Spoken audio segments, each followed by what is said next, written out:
세계 지붕으로 불리는 티베트 불교의 변화와 발전상을 현장에서 짚어보는 기획보도, 티베트 사찰을 가다. 오늘은 두 번째 순서입니다.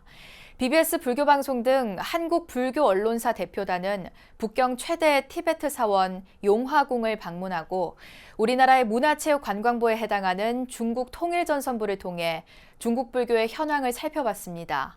중국의 종교 인구 중 가장 많은 이들이 불교를 믿고 있는 가운데 중국 불교는 이제 급격한 경제 성장 속에서 국민들의 정신적 안정을 이끌 것으로 보입니다. 보도에 홍진호 기자입니다.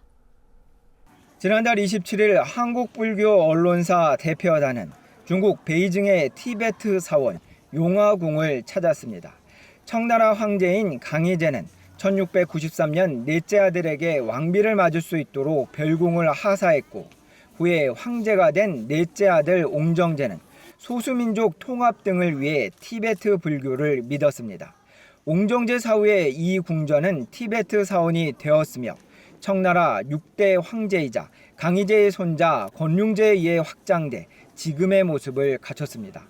현지 가이드는 티베트 사원이지만 중국 불자와 관광객 등 누구나가 즐겨 찾으며 특히 설날 등 명절의 이곳은 불자들로 발디딜 틈이 없다고 전했습니다.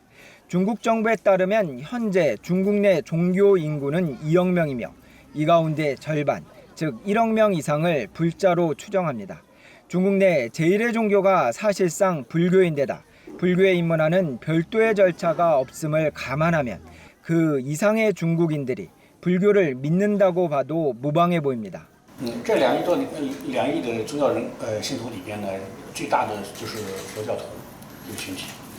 据那个宗教团体和学者的这个调查统计，他们预估中国的佛教徒应该在1亿左右。 우리나라 문화체육관광부와 유사한 통일전선부에서 종교 업무를 담당하는 11국 부국장은 중국은 종교 자유와 정교 분리 원칙 속에 종교 인구가 급성장하고 있다고 강조했습니다.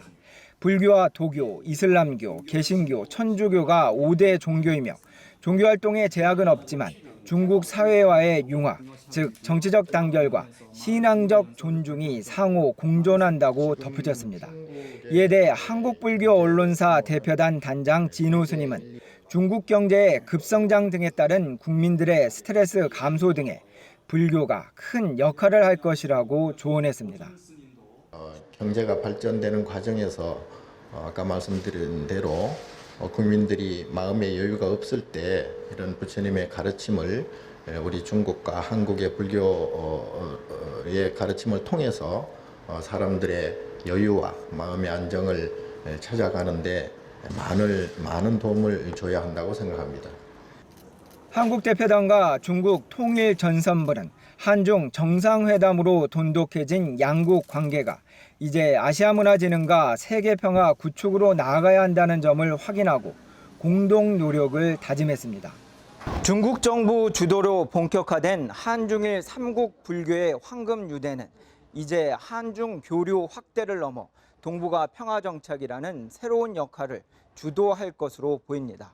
중국 베이징 종교 사무국에서 BBS 뉴스 홍진호입니다.